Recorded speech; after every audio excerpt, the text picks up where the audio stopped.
Eh ben, bonjour à toutes et à tous. Merci d'être présent et merci à Laurence et à votre structure de nous avoir invités, de nous avoir proposé de présenter ce livret et les activités qu'on mène. Je ne sais pas si on fait un tour de table ou peut-être on est déjà un peu on est peut-être un peu nombreux pour ça va prendre du temps. Je ne sais pas si Oui, Laurence, ce que tu en penses. ça risque de prendre un peu de temps, et à Voilà. moins que voilà, mais vous pouvez vous Moi, je présenter. Moi, je propose qu'on avance Voilà. et puis voilà, on pourra, au moment de l'échange, on pourra éventuellement se présenter rapidement au Mhm. moment de prendre la parole. Je suis François Guéry, je suis directeur de l'association Curiose, qui est basée à Poitiers, en France. Euh, Curiose, on est une association d'éducation populaire d'éducation notamment à la citoyenneté, à la solidarité internationale.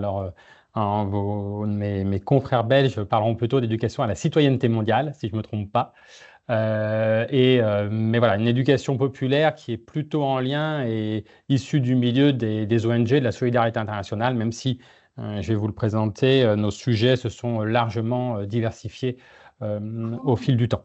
Donc Ah, aujourd'hui, je vous propose on s'était mis d'accord avec Laurence de vous présenter rapidement, enfin, de vous présenter Curios pour quand même pour vous dire d'où je parle et quelle structure on est.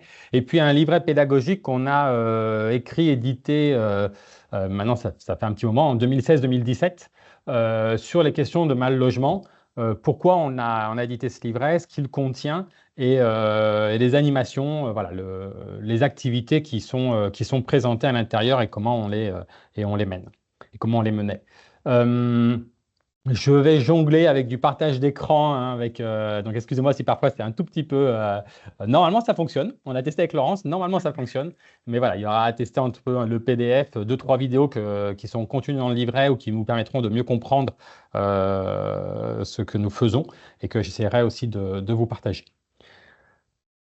Et pareil, moi je ne vais pas toujours vous voir le chat, les mains levées. Donc n'hésitez pas à réagir en fur et à mesure de ma présentation. Même s'il y a un temps de questions-réponses à la fin de prévu, vous pouvez bien sûr réagir en cours de présentation. On s'est mis d'accord avec Laurence qui restera vigilante sur le chat et les mains levées, puisque moi parfois je ne vous verrai plus ou je ne verrai pas la conversation. Voilà. Eh bien, si c'est bon pour vous, j'attaque. Du coup, je vous le disais, association Curiose. Curiose, pour un tout petit point d'histoire, on existe sous ce nom-là depuis 2010, donc on va fêter nos 15 ans cette année. Notre histoire est un peu plus longue, puisqu'on est issu de la fusion de deux associations de loi 1901, selon la loi française.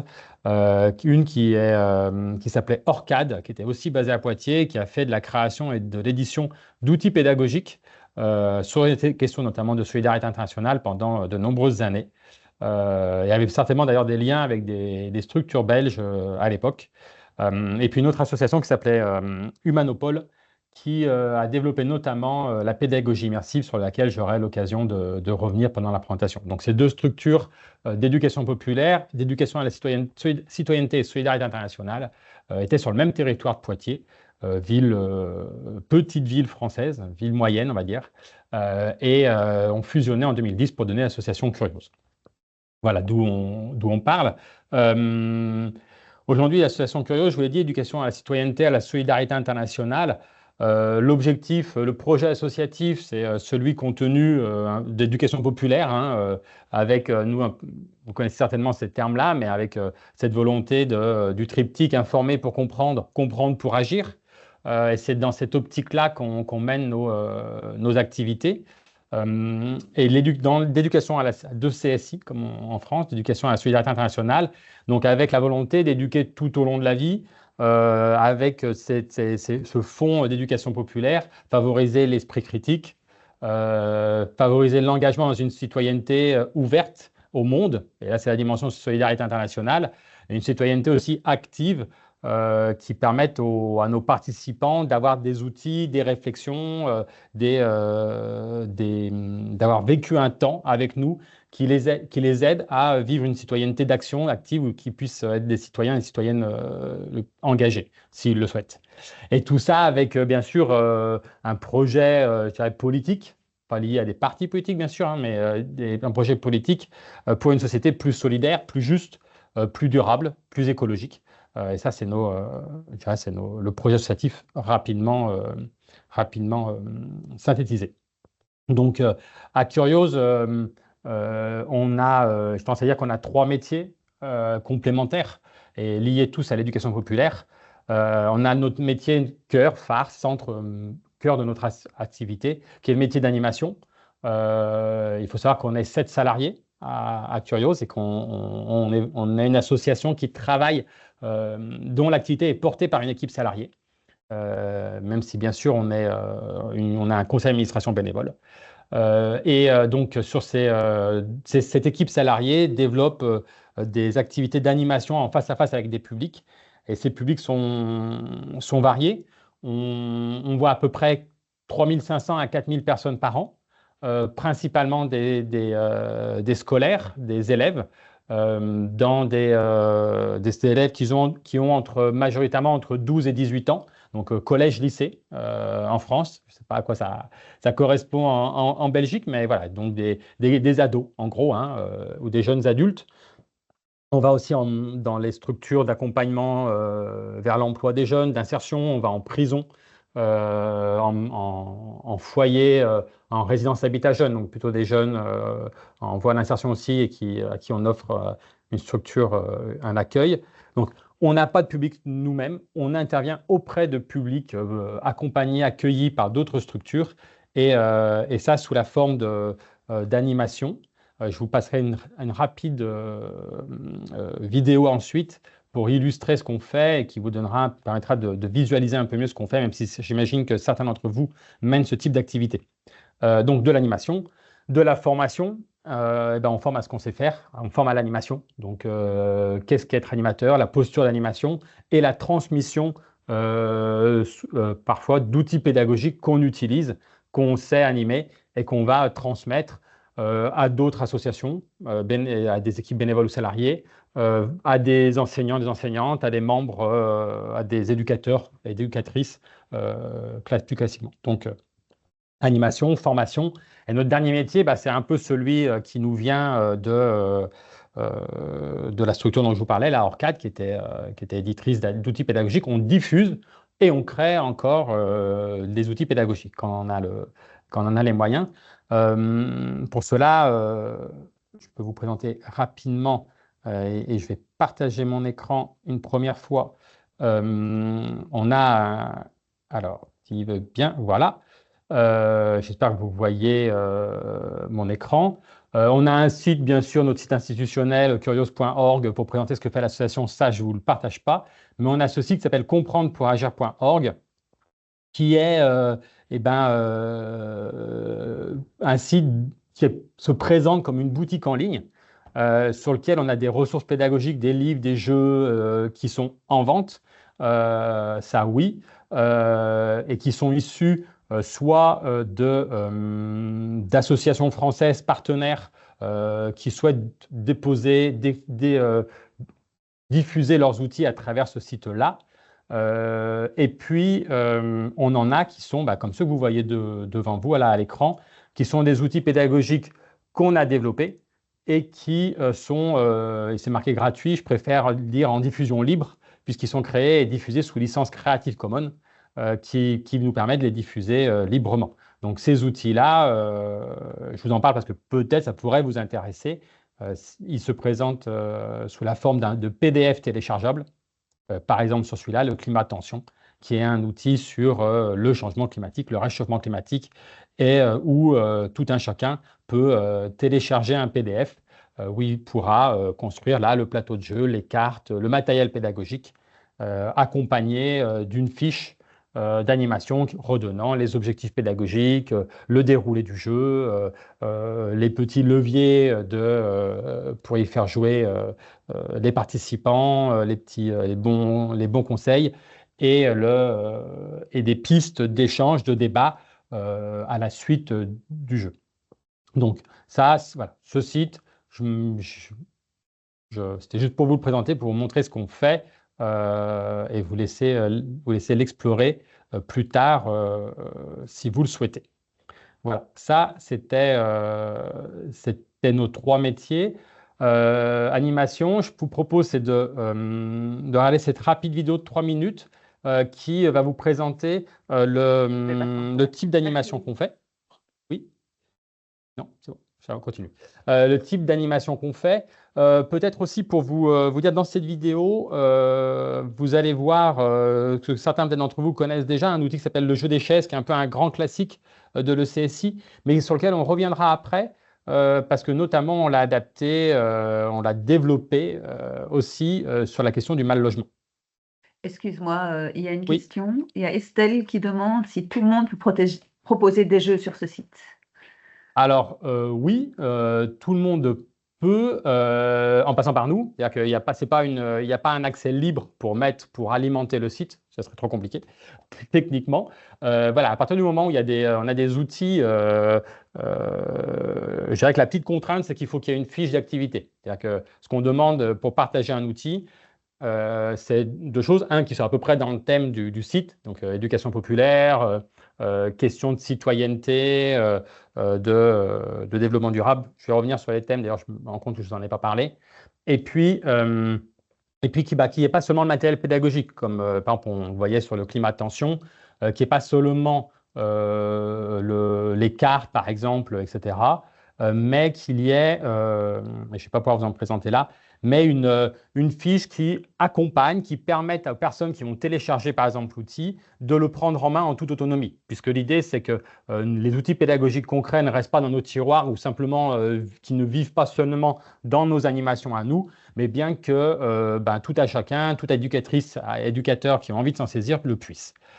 Donc oui, c'est tout à fait possible de prendre contact avec nous, avec Curiose, et de partager un outil, de discuter, voir comment le mettre en ligne. Voilà. Donc là, je suis revenu je pense que vous le voyez, on a un petit onglet outils pour les ODD, les objectifs de développement durable, où là, il y a une quinzaine d'outils. Je pense qu'aujourd'hui, sur le site, en diffusion libre, il y a une quinzaine d'outils comme ça qui sont pour la plupart des outils qui reprennent des mécaniques de jeu. Ils sont assez ludiques. Par exemple, si vous connaissez les Loups-garous de Tiercelin, un jeu qui a eu quand même pas mal de succès, et par exemple, cet outil-là, le Gara à l'eau, reprend la mécanique des Loups-garous de Tiercelin, mais pour des questions d'accès à l'eau, de comment les maladies d'assainissement et d'eau potable, on va dire ça comme ça. C'est les maladies et puis les loups-garous qui frappent des villageois. Voilà. Donc oui, bien sûr, on peut le partager. Donc, oui. Elle demande, Estelle, à nouveau une question en disant même si c'est fait en Belgique avec la législation belge. Alors, j'avoue, je ne maîtrise pas la législation belge. Donc, je ne sais pas ce qu'il en retourne. Là, nous, nos outils, je vous le disais, sont produits sous licence Creative Commons. Donc, elles sont internationales, ces licences. Alors, si l'outil, on veut le diffuser librement. Si on veut le diffuser librement, nous, on utilise les licences Creative Commons qui, bien sûr, ne nous protègent pas contre la réappropriation. Enfin, ne nous protège pas. Elle nous protège à partir du moment où on identifierait un autre acteur qui aurait récupéré notre outil et qui l'utiliserait, qui le vendrait, notamment. Donc, nous, les licences Creative Commons qu'on utilise, elles demandent que l'outil ne soit pas utilisé, ne soit pas vendu, puisque nous, on le diffuse gratuitement, et que s'il est utilisé, qu'on cite le créateur du jeu. Voilà, c'est s'il est utilisé ou s'il est rediffusé sur un autre site. Donc, c'est relativement peu contraint. Ça fait aussi partie de cette réflexion sur les communs. On pourrait dire, nous, ça nous semble pertinent de l'utiliser comme ça. Alors après, la législation belge, là, je ne maîtrise pas, mais ça ne me semble pas gênant. Je ne crois pas qu'on ait d'outils qui viennent de structures ailleurs, hors France pour l'instant. Mais voilà, bon. on peut en discuter s'il y a besoin après. Ok, merci beaucoup. Je vous passe la petite vidéo, vous allez voir. Alors, je vous ai parlé des sujets en un mot. Curios, je vous ai dit qu'on était au début sur les questions de solidarité internationale. C'était vraiment l'ADN de départ de l'association. Évidemment, les enjeux mondiaux, eh ben, c'est toujours la solidarité internationale, mais pas seulement. Le logement, par exemple, on va l'aborder plus largement après, mais aussi les questions de développement durable. Vous avez vu, on a des outils sur les objectifs de développement durable. Donc, ça nous a amené à développer toute une série, et assez rapidement, hein, depuis de nombreuses années, des thèmes d'animation nombreux et variés. Donc aujourd'hui, moi je tendance à dire, je vous disais qu'on avait trois métiers, l'animation, la formation, la diffusion. On a aussi souvent trois grands chapeaux dans nos sujets. Toujours la solidarité internationale, avec derrière les questions d'interculturalité, d'inégalité mondiale, parfois de commerce équitable. Et voilà, et en ça, j'ai évoqué avec Laurence deux de vos compatriotes de structures belges, par exemple Iteco et Quinoa, qui sont très proches de nous sur ces sujets-là. Et on a développé aussi donc d'autres sujets, d'autres grands chapeaux.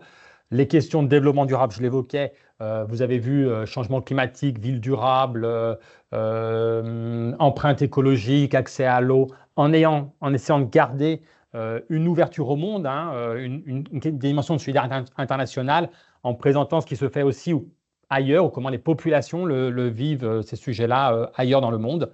Et puis une dernière dimension, celle de la citoyenneté, où là, on va mener des animations ou développer des outils sur des questions de lutte contre les discriminations, d'égalité femmes-hommes, de droits des personnes LGBT, de harcèlement, cyberharcèlement, parce que ça, c'est des demandes notamment des établissements scolaires avec lesquels on travaille et qui nous ont amenés à développer ces sujets-là, de vivre ensemble, voilà.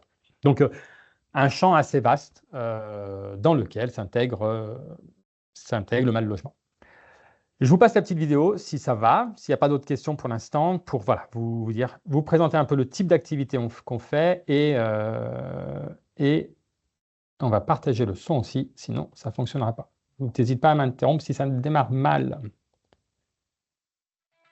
C'est bon?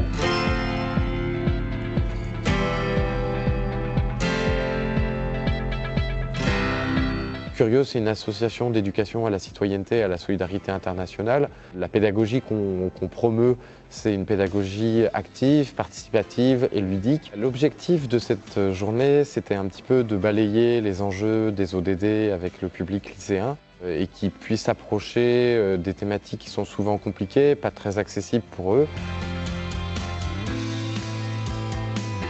On a commencé la journée par un jeu des chaises, qui est un jeu pour comprendre les inégalités de répartition de population et de richesse dans le monde.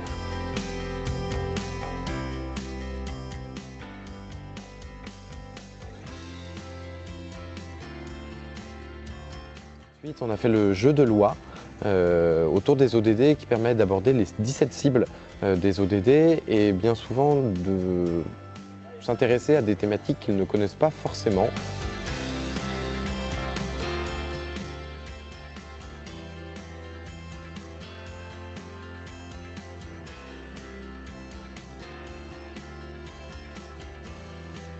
C'est à eux vraiment de construire tout l'atelier et de co-construire après un savoir commun.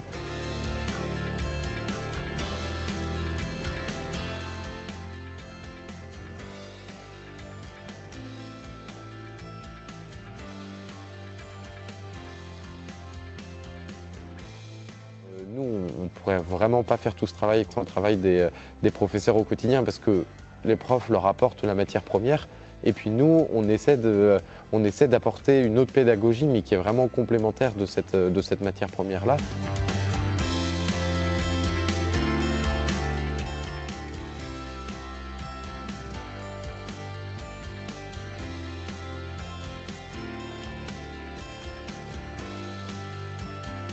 Et enfin, on a terminé par un atelier plus spécifique autour de l'agriculture. Derrière cette activité qui s'appelle le jeu de la ficelle, c'est essayer un peu de comprendre toutes les interactions du système de l'agriculture dans lequel eux-mêmes, en tant que consommateurs, ils sont concernés. Ça m'a appris qu'en Europe, j'avais beaucoup de chance de vivre comme ça, que tout le monde à mon âge n'a pas la chance d'aller à l'école, de pouvoir vivre comme je vis et tout ça. C'est surtout que ça nous a appris des choses et c'est bien pour notre culture générale et pour les cours. Et j'aimerais bien recommencer cette journée. Je recommande cette journée aux autres élèves car ça nous a appris beaucoup de choses et j'ai bien aimé. J'aimerais bien recommencer plus tard. Enfin, recommencer une journée comme ça en apprenant d'autres choses. J'ai trouvé cette journée très sympa et ça nous a appris pas mal de choses. Ça nous a ouvert les yeux sur beaucoup de choses qui se passaient autour de nous, dans le monde, des choses qu'on n'était pas forcément conscients. J'aurais vraiment envie de recommencer cette journée. Sur un autre sujet peut-être, mais vraiment cette journée est très très bien. Mais dans une semaine, dans un mois, quand ils vont se retrouver confrontés à une situation, peut-être que là, la journée qu'on a passée ensemble, elle va faire tilt aussi dans leur tête.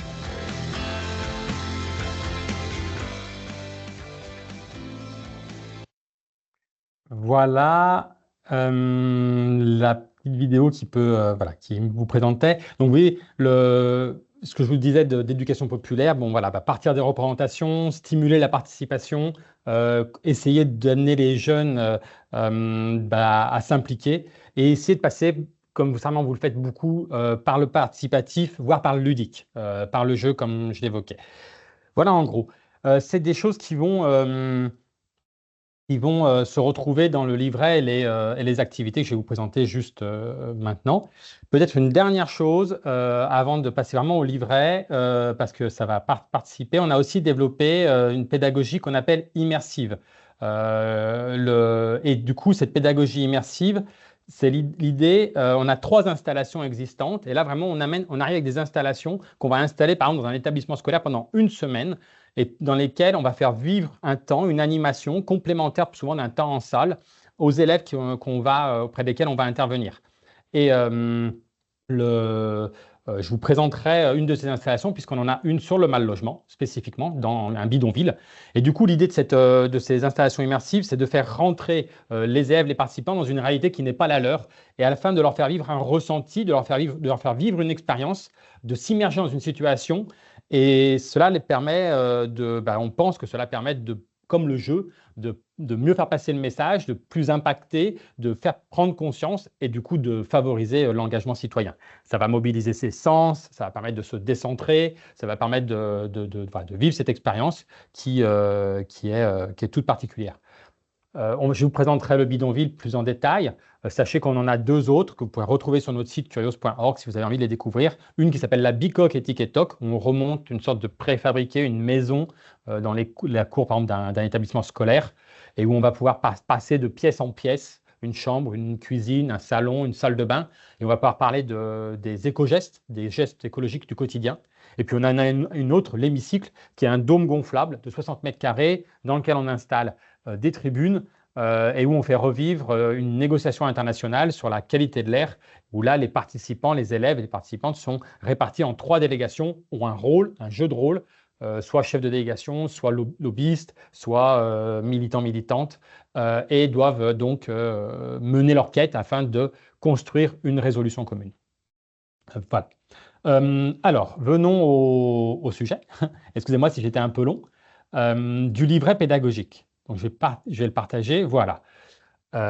J'espère que ça fonctionne. Ce livret pédagogique, alors vous le voyez, c'est un livret pédagogique d'accompagnement. Il est maintenant, je vous le disais, un petit peu daté, 2017.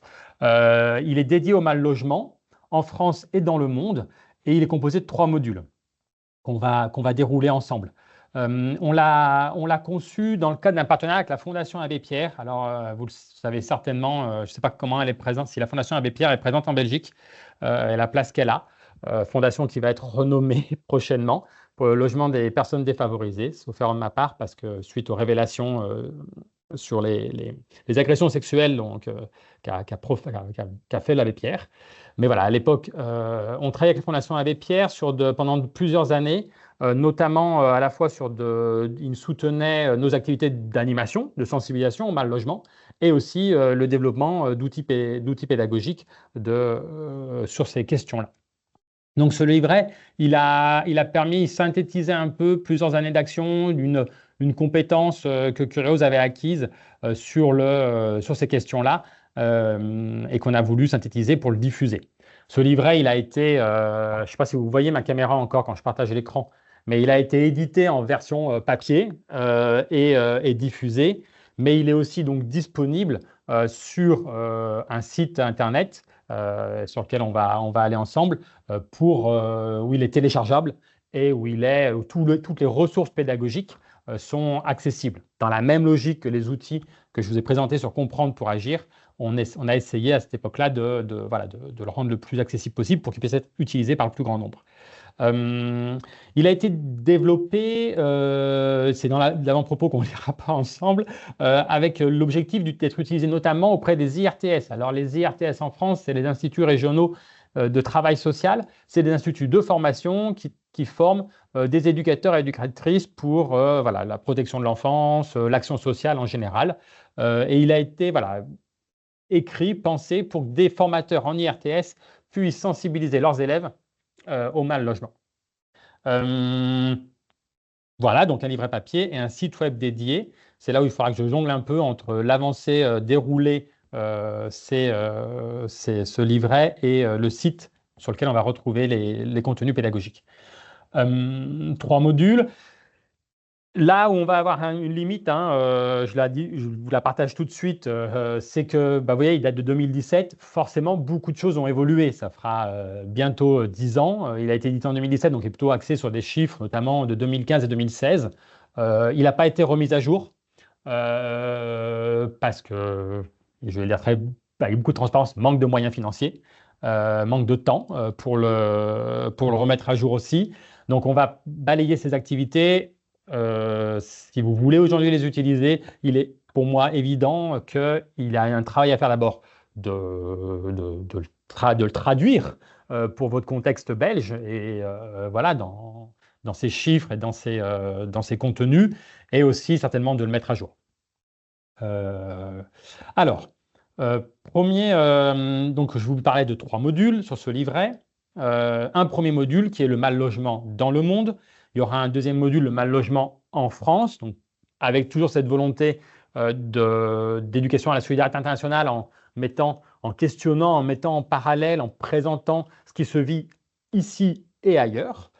Et puis un dernier module qui est peut-être moins pertinent pour cette matinée, qui est un module sur les acteurs et les politiques publiques en France. Donc là, entre le fait que ça ait vieilli et le fait que vous soyez des structures belges, même si je passerai rapidement dessus, c'est peut-être moins intéressant. Donc,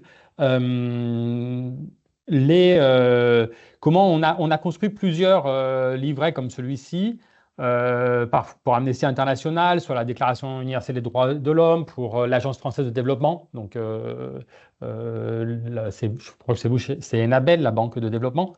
On essaye dans ces livrets d'avoir plusieurs éléments. Première chose, on met comme vous le voyez à l'écran, quelques chiffres clés. Là, en l'occurrence, des infographies issues, en l'occurrence, de l'AFD ou de la Fondation Abbé Pierre. Des infographies pour que les animateurs, animatrices qui prennent le livret en main aient un minimum de chiffres. Là, il faudrait bien sûr les actualiser. Un minimum de chiffres et de maîtrise du fond du sujet. Bon, pour vous, acteurs spécialistes du mal logement, ça, c'est peut-être moins nécessaire. Mais voilà, dans la volonté de le diffuser au plus grand nombre, ça semblait important. Et ensuite, vraiment, on va présenter ce qu'on sait faire, c'est-à-dire un déroulé d'animation, une trame pédagogique. En essayant de la décrire, et on va les partager ensemble pour que ces trames soient prises, comme j'ai dit, qu'elles puissent être prises en main en autonomie par une personne qui n'a que le livret pédagogique en main. Faut pas moi, je suis sûr et je suis convaincu que l'animation, c'est un métier. Donc, c'est sûr que ça nécessite souvent des compétences, des transversales sur la posture d'animation, etc. Donc, peut-être que ce n'est pas aussi simple de le prendre en main seulement avec le livret pédagogique et sans une expérience ou encore quelques compétences d'animation. Mais en tout cas, on a essayé d'aller le plus loin possible. c'est vrai que quand on peut former en plus à l'utilisation d'un tel livret ou des outils pédagogiques qui y sont contenus, c'est encore mieux. Donc, premier module, le mal logement dans le monde. On va commencer, donc vous voyez, finalité pédagogique, donc, les objectifs pédagogiques, identifier les causes d'inégalité, faire un état des lieux des problématiques d'urbanisation et de pauvreté et identifier des solutions. Donc on va dérouler des temps et le premier temps est un brainstorming sur le mal logement. Pourquoi? Parce que dans notre méthode pédagogique, on commence toujours par un temps de prise de représentation. Et là, ce temps-là, c'est ce temps de prise de représentation. Donc on va proposer simplement au groupe présent d'identifier ces représentations sur le mal logement en général et sur les bidonvilles en particulier, puisque ce sera le sujet plus précis. Donc on va interroger les participants sur qu'est-ce que le mal logement, qu'est-ce qu'un bidonville d'après eux, qu'est-ce qu'on trouve ou on ne trouve pas dans un bidonville. Et on va tout simplement inscrire les réponses, prendre des notes sur un paperboard.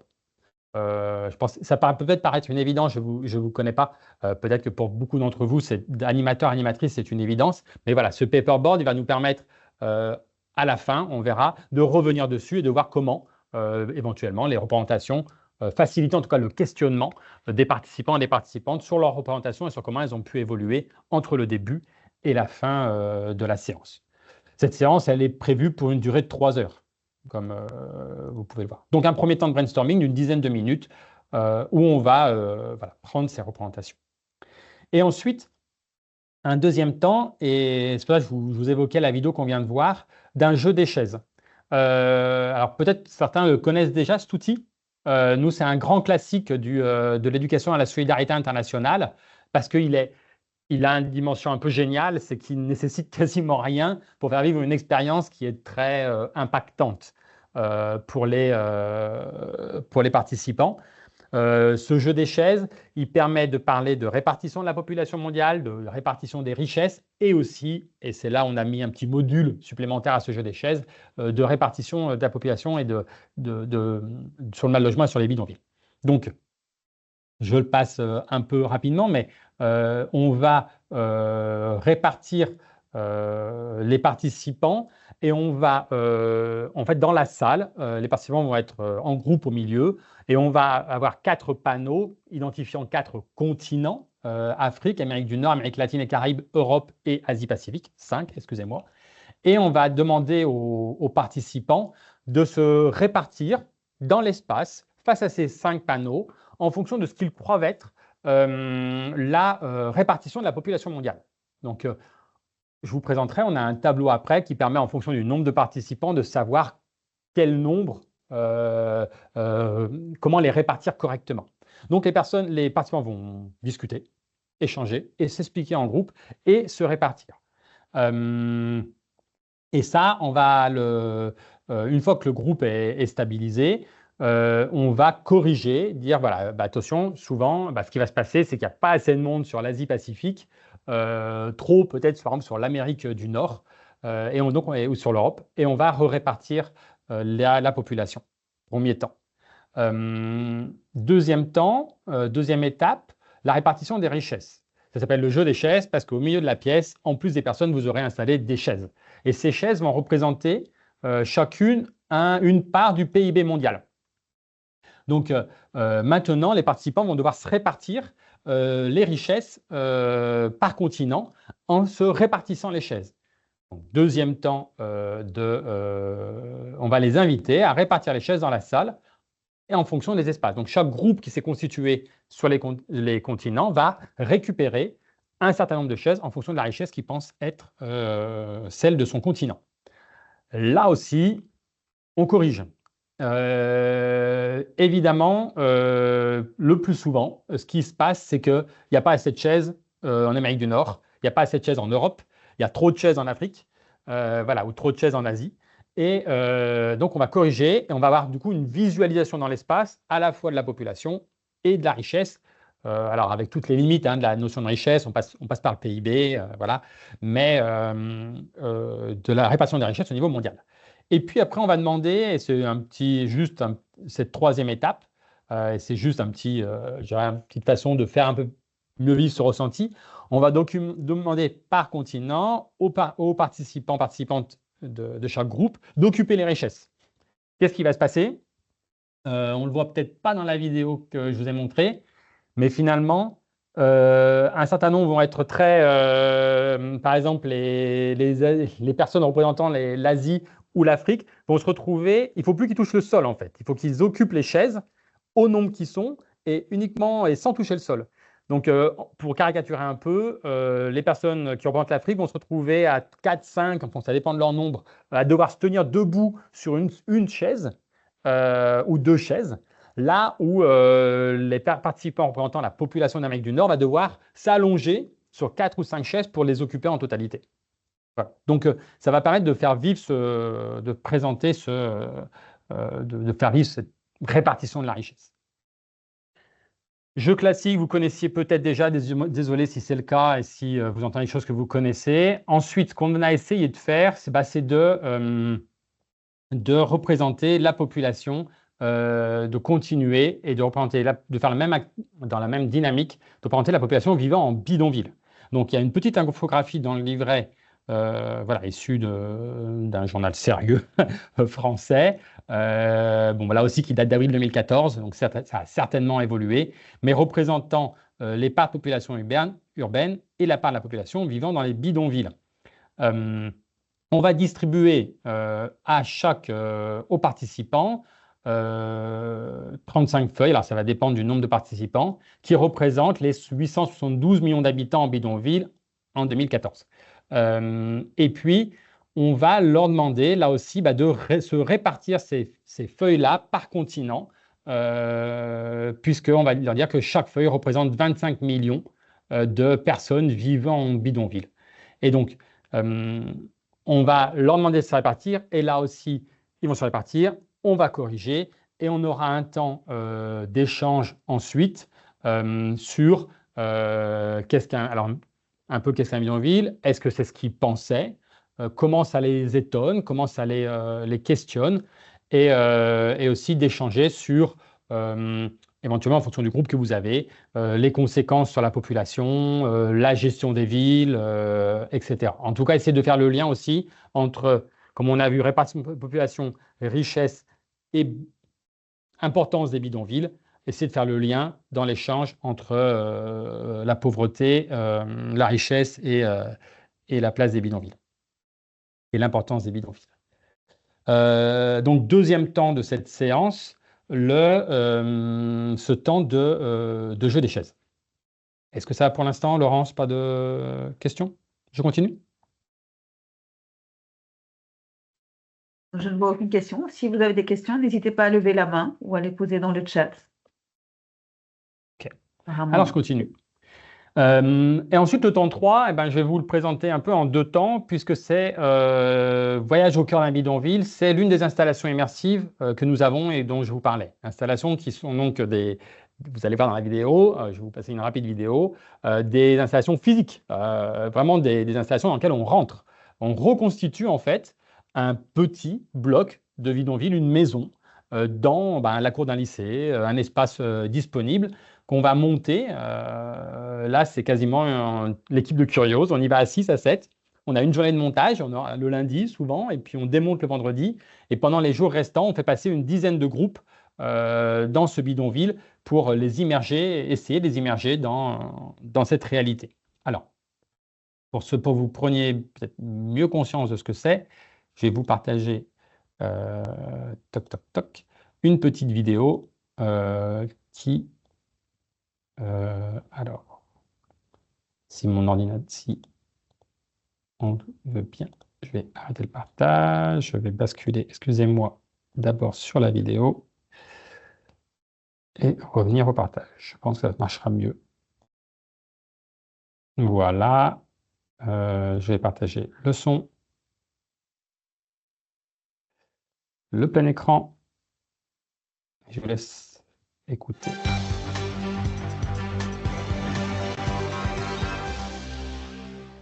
Bonsoir, bienvenue dans le 19-20. Voici les titres de nos différentes éditions ce soir. Comment comprendre la réalité d'un bidonville et l'extrême dénuement qui y règne? Les élèves du lycée professionnel de Chefboutonne, dans les Deux-Sèvres, l'apprennent d'une façon très étonnante. Un bidonville de Manille a en effet été reconstitué dans leur établissement afin qu'ils s'interrogent sur les phénomènes de pauvreté et d'exclusion dans le monde. Dominique Lavaux et Stéphane Bourrin. Sans bouger de leur lycée, ces élèves vont découvrir la triste réalité d'un bidonville de Manille. Alors essayez de rentrer tous. Donc là, vous êtes dans la rue. Entièrement reconstitué par les soins de l'association Poitevine Curiose, ce bidonville se transforme en expérience scolaire immersive que ces élèves ne sont pas prêts d'oublier. À votre avis, il y a combien de personnes qui habitent dans cette maison? 10. Il y a un moyen de le savoir si vous observez bien. 6. Il y a 6 personnes, effectivement, qui habitent ici. Oui, je trouve ça triste quand même de vivre comme ça. Parce qu'ils n'ont pas de place, ils n'ont pas d'endroit où dormir, ils ne dorment pas sur des lits, ils dorment à terre. Ils sont beaucoup dans une seule maison, on peut dire ça comme ça. À Manille, ville de 20 millions d'habitants, on estime qu'une personne sur 2 vit dans ces conditions d'extrême pauvreté. On a fait une mission en fait aux Philippines pour découvrir l'ambiance des Philippines. Et en fait, le cofondateur de Curiose travaille pour une ONG qui s'appelle Entrepreneurs du Monde, qui a des actions de développement aux Philippines. Donc c'est dans ce cadre-là qu'on a pu rencontrer aussi des personnes vivant dans les bidonvilles. Et les enseignants adhèrent à ce projet qui permet une véritable interaction avec les cours de géographie en particulier. Le but, c'est aussi qu'ils s'ouvrent au monde. On est à Chefboutonne. On veut leur donner envie de s'intéresser au reste du monde, de dépasser leurs clichés, leurs représentations, de s'intéresser à ce qui se passe et d'être des citoyens curieux, voire actifs.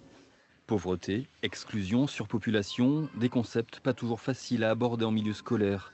Mais ce bidonville reconstitué offre une vraie alternative pédagogique, à tel point que de nombreux lycées de la région ont prévu de l'accueillir dans les mois qui viennent. Voilà ce qu'est le bidonville qui fait partie de la trame à l'origine. Alors, je vais partager là maintenant. Évidemment, ce bidonville, il vous serait bien difficile de l'accueillir. Alors, je vais essayer de sortir de ça. Bon, ça. Par contre, du coup, là, je vais partager avec vous sur le site du livret pédagogique. Donc voilà, si vous voyez cette partie-là, là, on n'est plus, voilà, je ne fais plus dérouler le PDF, on est sur le site où le livret pédagogique est accessible. Donc on retrouve la possibilité de le télécharger, comme je vous le disais, et puis on retrouve les différents modules. Donc là, nous en sommes au module 1, où on va retrouver les éléments du jeu des chaises qu'on a déjà parcouru, avec notamment, vous voyez, les tableaux qui permettent, en fonction du nombre de joueurs, de répartir les chaises ou la population pour présenter réellement, illustrer les populations et la richesse. Et puis là, les populations, le nombre de feuilles à répartir pour la population en bidonville. Dans cette elle est là. Sur ce site, excusez-moi, on a ce film qui s'appelle 8 mètres 74, qui, je ne vais pas vous le passer, il dure 7 minutes. Je pense que voilà, on va s'éviter ça. Mais en fait, c'était quand vous avez entendu mon ancien collègue qui présentait le bidonville et qui a dit qu'on avait fait une mission. Voilà, on a ramené du matériel pour faire le bidonville. On a ramené des posters, on a ramené du matériel pour essayer d'illustrer le plus justement possible comment vivent les populations dans les bidonvilles. Ce bidonville, si on ne peut pas l'accueillir, il y a cette vidéo qui est une interview d'une famille, notamment une mère de famille et sa jeune fille, qui présente les conditions de vie dans les bidonvilles à Manille. Donc, c'est une alternative, pas du même je dirais, style pédagogique, mais voilà, ça peut être une alternative présente sur le site, accessible, pour présenter à des participants, à des élèves, la réalité, un témoignage d'habitants, d'habitantes d'un bidonville. Donc, juste pour revenir, là, vous avez sur ce site-là, le jeu des chaises, on a dit, une présentation mais ça ne vous intéressera pas forcément du bidonville à Manille, c'est un document. Et dessous, là, à visionner, le film dont je viens de vous parler. Ensuite, pour finir la séance, et là je vais revenir sur le... C'est moi ce que je disais, je jongle un peu. Sur le livret, on a un 4e temps dans la séance de 3 heures. On fait revenir les élèves en salle et on a une étude de cas. Donc on les divise en sous-groupes et on analyse des documents de politique publique, alors issus de plusieurs pays, vous voyez, Inde, Colombie, Brésil, Maroc, Philippines et Turquie, et où on va proposer aux élèves par équipe de partager leurs conclusions, de s'interroger, de prendre connaissance, de s'interroger et ensuite d'avoir un temps de mise en commun sur pourquoi ces politiques publiques sont mises en place, quelles sont les solutions mises en place, notamment en identifiant différents types de solutions, l'éradication du bidonville, la relocalisation, la réhabilitation, l'officialisation ou l'intégration. Ces documents sont là, eux aussi, disponibles, puisqu'ils sont là.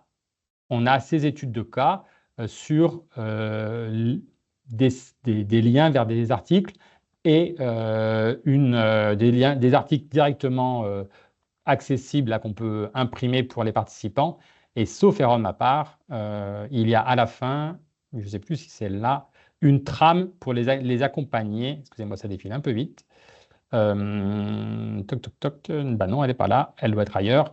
Une trame pour les accompagner à la réponse, à répondre à l'étude de cas. Hop. J'avance un peu parce que je vois que le temps tourne. Et puis, bien sûr, un dernier temps de conclusion où on va, je vous l'évoquais, venir faire appel au brainstorming réalisé au début et où on va vérifier, on va partager avec les participants l'évolution de leur représentation, les étonnements qu'ils ont pu avoir, la façon dont ils ont vécu cette animation, comment ça questionne aussi peut-être leur quotidien, ce qu'ils vivent aujourd'hui dans l'espace, le lieu, de leur territoire de vie. Bien sûr, dans ma présentation là, ce que j'ai l'impression, moi, de mon ressenti, c'est que je vous partage peu, il s'en ira peu de temps d'échange. Finalement, il y a quand même des temps, il faut intégrer, il y a des temps d'échange, de mise en commun ou d'échange au fil de l'eau dans ces temps-là avec le groupe que vous animez. Mais c'est sûr qu'il faut le prévoir, nos animations, à la fois là, dans le bidonville, à la fin de l'étude de cas, il y a cette mise en commun. Le temps de conclusion est certainement, vous voyez, on prévoit 20 minutes, qui est au-delà d'un temps de conclusion, qui est vraiment un temps d'échange, de débriefing de l'activité. Et quand on arrive là, eh ben, on a déjà déroulé 3 heures, hein, donc il faut déjà trouver alors le challenge d'avoir un groupe qui est là, présent 3 heures avec nous. On a déroulé le premier module sur le mal logement dans le monde. Quand on a la chance d'avoir pu monter un projet pédagogique suffisamment ambitieux avec un établissement scolaire, on peut aborder le deuxième module, revenir dans un deuxième temps sur le mal logement en France, en Belgique, en adaptant les sujets. Même déroulé, même présentation dans le livret, quelques chiffres clés sur le mal logement en France. Donc là, vous voyez sur des comparaisons, notamment qu'à l'époque avait mis en place la Fondation Abbé Pierre entre la situation, le nombre de personnes mal logées et des personnes, par exemple, 12 millions de personnes sont fragilisées par rapport au logement en France, la même population que la Belgique. C'est peut-être là aussi à actualiser. Voilà. Et puis un déroulé d'animation, toujours de 3 heures.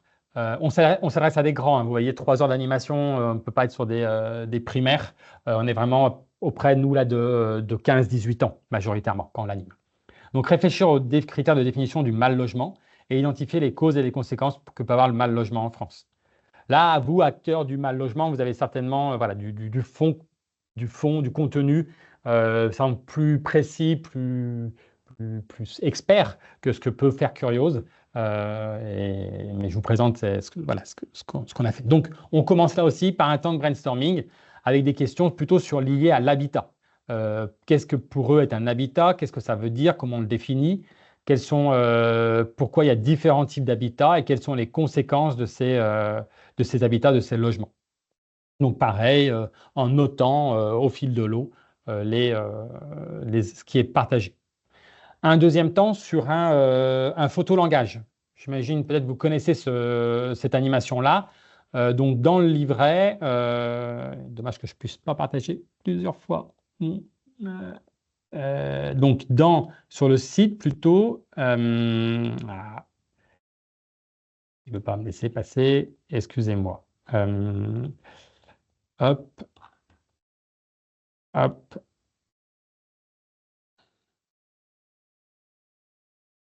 Donc, dans le livret, nous avons le module 2 auquel on accède par le menu en haut, et on va avoir le photolangage avec des images d'habitat à travers le monde. Là aussi, peut-être à actualiser, peut-être à adapter à un contexte, mais on va essayer de présenter une diversité d'habitats, plus ou moins un peu caricaturaux. L'idée est aussi de permettre l'échange et la prise de position. Donc, un photolangage, si vous connaissez, chaque participant, les photos sont réparties sur une table au milieu, et chaque participant ou participante choisit une photo et va partager le pourquoi cette photo il a choisi cette photo-là, et qu'est-ce qu'elle lui évoque, cette photo. Pourquoi en termes d'habitat, qu'est-ce qu'il y voit, etc. Donc voilà, un certain nombre de photos issues du monde entier pour illustrer les habitats et tout type d'habitat. Donc, cette première activité hop, je reviens là, où on va, vous pouvez donc pourquoi avoir choisi cette photo, comment peux-tu la mettre en relation avec la thématique du mal logement, et donc un exercice qui consiste à partir de la photo à prendre conscience que de la notion même de mal logement revêt différentes dimensions, qu'il y a différents types d'habitants à travers le monde, et que le mal logement ou l'habitat peut avoir des notions différentes en fonction de l'endroit où on vit. Un troisième temps, qui est du coup plus le temps central de l'animation, où on va animer un jeu du pas en avant. Peut-être là aussi vous connaissez cette modalité-là d'animation. Là, on va distribuer des petites. Chaque participant va avoir un petit encart, une petite fiche où il y a un rôle, il y a un personnage qui est décrit. Donc avec plein de situations différentes en lien avec le mal logement. Et on va mettre en première étape, on va mettre en imagination en disant voilà, vous allez devoir incarner ce personnage. Donc on peut leur poser quelques questions, même fermer les yeux. Comment s'est passée l'enfance de votre personnage? Que fait-il de ses journées? Qu'est-ce qui lui fait peur ou le motive? On va essayer on va demander aux participants de s'immerger dans ce personnage-là. Puis ensuite, on va les mettre en ligne au bout de la pièce. Ils vont se mettre dos au mur, en gros, tous, avec leur carte en main. Et on va dérouler, on va énoncer un certain nombre de situations, une par une. Et à chaque fois que le participant pense que son personnage, et bien son personnage, pas lui, peut participer à cette situation, on va rapidement les voir après, il va faire un pas en avant, le jeu du pas en avant. Et il va ainsi se créer au fil des situations des gradients. Certains vont avancer vite, certains vont avancer un peu de temps en temps, certains ne vont pas avancer du tout. Et on va ainsi créer des niveaux dans les avancées. Et on va créer du coup un ressenti. Et ça va être l'étape 3 de ce jeu, la discussion. On va revenir en grand cercle, on va sortir de la peau de leur personnage, et puis on va lancer la discussion. Comment est-ce qu'ils se sont sentis dans la peau de leur personnage? Est-ce qu'ils ont été à certains moments frustrés de ne pas pouvoir avancer? Pour quelles raisons? Parfois, certains qui ont avancé leur posaient la question, est-ce qu'ils se sont rendus compte que certains n'avaient pas avancé? Souvent, ceux qui avancent, ils ne se rendent pas compte que d'autres n'avancent pas, parce qu'ils sont face à l'animateur, à l'animatrice, et ils ne vont pas se rendre compte de ce que font les autres participants. Ceux qui n'ont pas avancé, ils vont avoir senti cette frustration. Et on va, à travers ce jeu-là, essayer là aussi, créer un ressenti, créer parfois de la frustration qui sera à gérer peut-être dans l'animation, mais on va créer un ressenti qui va permettre quelque part d'illustrer les inégalités, les situations vécues par les personnages. Donc on va pouvoir évoquer est-ce qu'ils ont eu le sentiment que leurs droits fondamentaux étaient respectés ou pas? Est-ce qu'ils imaginaient que des écarts étaient aussi grands puissent exister entre les habitants? Et là, on rentre dans une partie plutôt d'échange sur leur réflexif, sur est-ce qu'ils le savaient, comment on pourrait faire diminuer ces écarts. Là, on sort du personnage vraiment dans la vie de tous les jours. Donc, rapidement, ces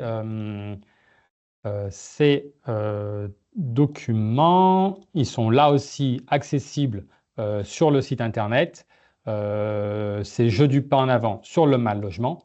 Donc, les cartes des situations. Donc, par exemple, suite à votre divorce, vous avez dû quitter la maison dans laquelle vous viviez depuis 20 ans. Vous occupez aujourd'hui un studio et êtes menacé d'expulsion. Vous n'avez pas de ressources en dehors des travaux de ménage et des gardes d'enfants que vous effectuez. Ou, arrivé seul de Surrey après un parcours difficile, vous vous êtes refusé votre demande d'hébergement à Paris. Vous êtes en hébergement d'urgence. Non, vous dormez même dans des tentes, là. Vous êtes maraîcher avec peu de revenus et du coup, vous avez un logement très petit. Vous êtes étudiant. Alors, on a essayé de balayer un certain nombre de situations avec aussi des situations par exemple, vous avez réaménagé le dernier étage de 150 mètres carrés en loft, de situations où on est très à l'aise et pas du tout en situation de mal logement.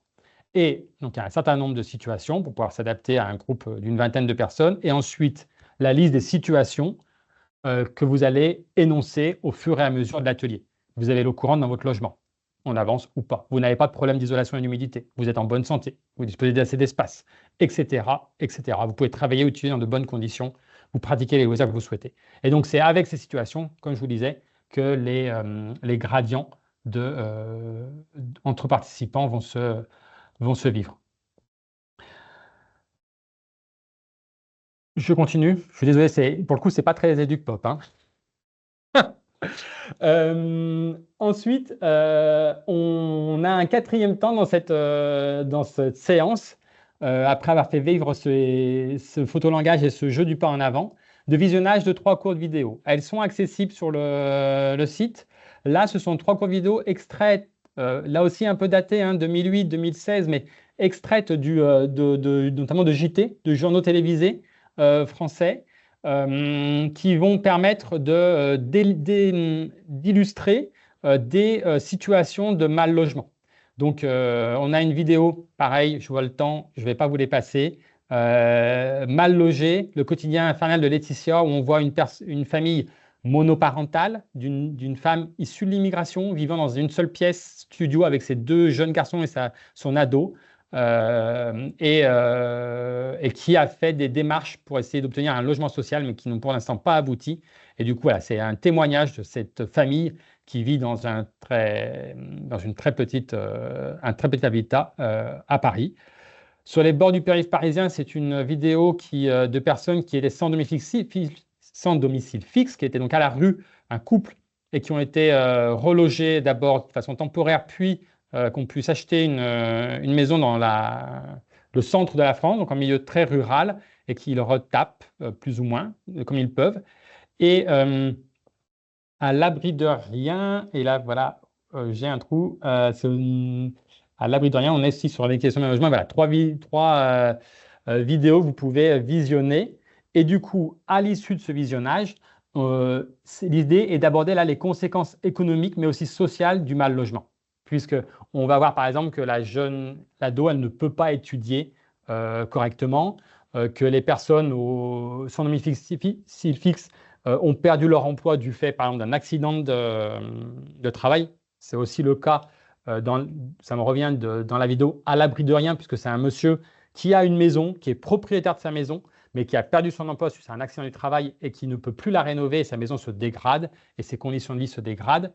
Et donc voilà, quelles sont les conséquences économiques et sociales du mal logement pour les personnes qui le vivent. Un dernier temps, plus rapide, et un peu en lien avec la Fondation Abbé Pierre, sur cette animation qui est, un avant-dernier temps, qui est où on va partager des affiches que faisait la Fondation Abbé Pierre à l'époque, donc que les personnes avaient pu voir dans la rue, hein, c'était une campagne grand public, et qui mettent en avant des conséquences je vais essayer quand même de vous les montrer, des conséquences du mal logement.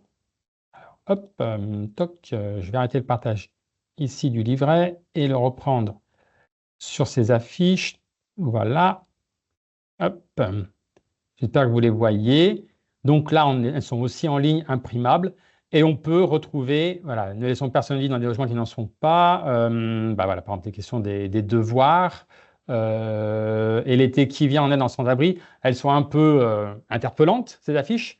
L'idée aussi ils s'aiment, c'est parce qu'ils les rapprochent. Ils s'aiment, voilà, essayer, distribuer, et là, un peu comme sous la forme du photolangage, de réévoquer avec les participants ce qu'évoquent ces affiches, les situations vécues, à travers un autre média, celui d'une campagne grand public.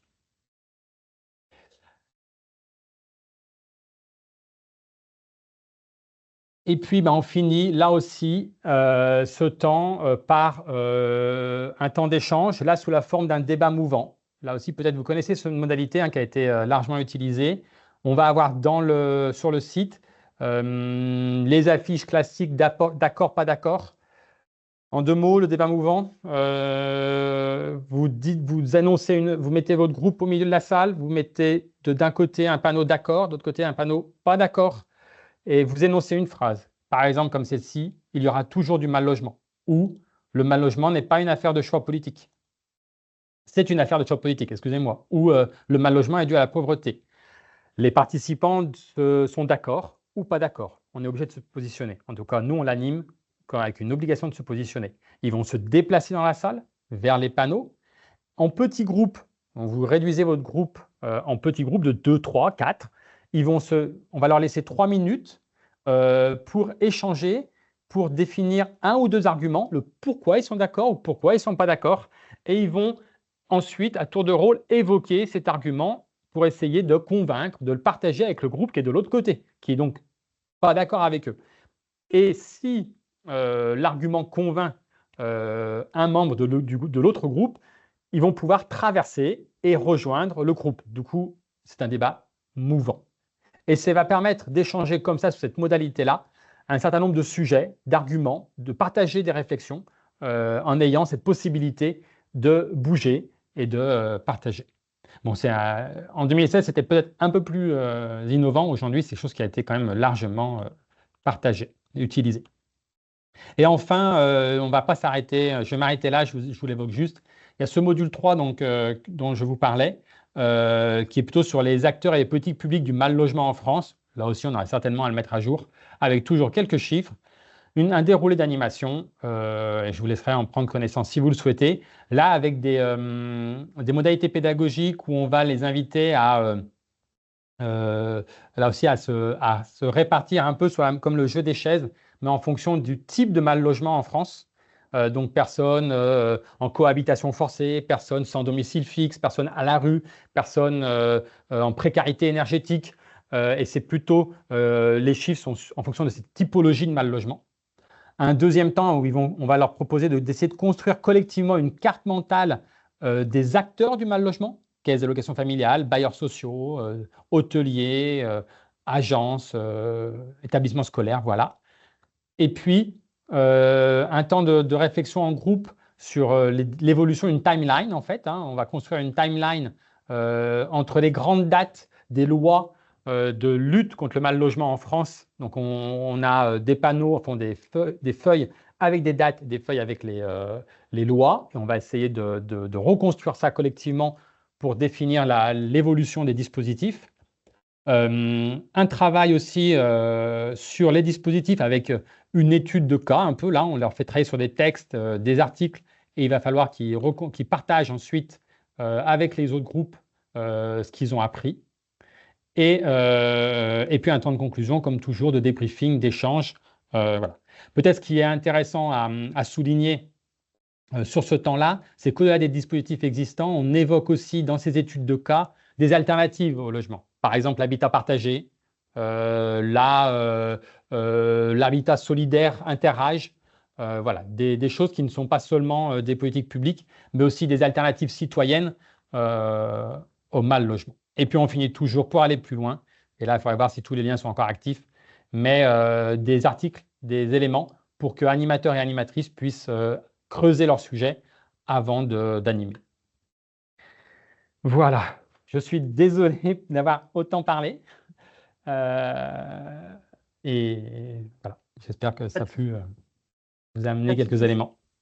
Pas de souci, c'était intéressant. Est-ce que tu pourrais éventuellement partager le lien vers le livret dans le chat? Le chat, Pour bien sûr. intéresser les participants. Est-ce que vous avez des questions, des remarques?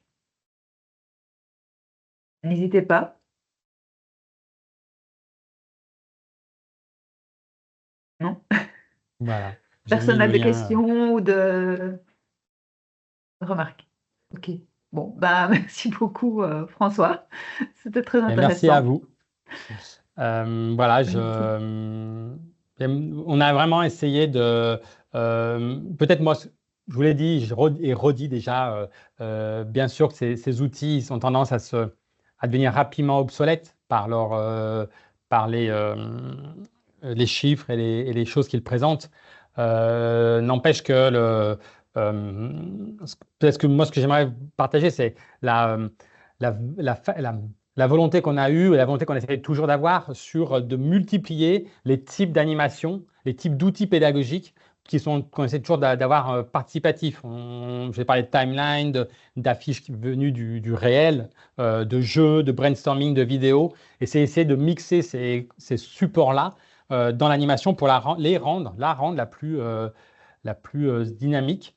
Et après, je voudrais vous partager aussi quelque chose, vous, acteurs du mal logement, c'est que malheureusement pour Curiose, aujourd'hui, ce n'est plus un sujet qui est central, pour une bonne raison, c'est qu'on nous le demande beaucoup moins et que l'état des politiques contre le mal logement en France est déplorable et que ce n'est plus une priorité et que les politiques publiques ont tendance à diminuer largement sur ces questions-là et que même dans, par exemple, les établissements scolaires auxquels on intervient, aujourd'hui, ils nous sollicitent beaucoup plus sur les questions de lutte contre les discriminations, d'harcèlement, de cyberharcèlement et beaucoup moins sur le mal logement. Et pour nous, c'est un crève-cœur, mais c'est une réalité qu'on vit. Et je ne sais pas si c'est celle que vous vivez vous aussi, mais malheureusement pour nous, c'est moins présent dans le débat de société aujourd'hui. D'accord. Je vois qu'il y a des questions dans le chat. Je ne sais pas si tu peux y répondre. Alors, vous avez parlé principalement d'étudiants. Proposez-vous des animations pour des groupes d'habitants plus âgés? Oui, on peut le faire. Bien sûr qu'on le propose. Simplement, la limite à Curiose par rapport à ces habitants ou à des plus âgés, c'est d'avoir des groupes constitués. Vous voyez, ces animations, comme j'ai dit, il faut une salle, il faut 3 heures, voire quand on a le bidonville, il faut beaucoup plus de temps. Il faut le monter, il faut avoir un espace. Et c'est vrai que c'est parfois difficile d'avoir des groupes constitués, présents à un moment, mais on l'a animé, par exemple, en centre socioculturel. Alors, je ne sais pas quel est l'équivalent en Belgique. Donc, c'est-à-dire des associations qui vont animer un quartier, notamment qui vont animer un quartier, qui vont proposer, parfois ça peut être des ateliers artistiques, etc., mais aussi de l'aide aux devoirs, ce genre d'activités sociales, socioculturelles sur un quartier. Et ça pourrait très bien être, en les adaptant, des animations qu'on propose pour une réflexion sur le logement dans le quartier. Ce que j'imagine que vous, acteurs présents aujourd'hui, faites largement. Très bien, oui, oui, ça se recroise bien sûr sur le photo-langage, le débat mouvant. Voilà. J'espère que ça peut vous donner des idées, ou vous pouvez vous en saisir. Nous, on sera toujours ravis si ça peut inspirer vos pratiques et puis vous inspirer sur les méthodes. Je pense que vous avez tout à reprendre et à rebrasser pour vous adapter à votre contexte, à vos publics, quoi. Oui, on peut facilement adapter et actualiser les chiffres. Voilà. C'est intéressant. Ça demande un peu de temps, mais et un peu d'énergie. Mais voilà, nous, c'est sûr qu'on mène ce type d'animation. En fait, on adapte nos contenus à chaque fois, quasiment. Bien sûr qu'on a des outils, on a des choses qui se répètent, qu'on reprend.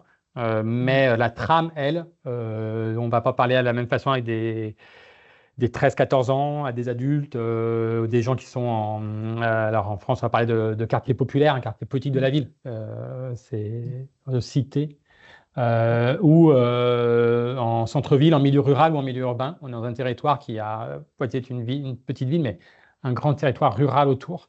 Et c'est sûr qu'il va falloir adapter à la fois sa trame et aussi, bien sûr, sa posture d'animation.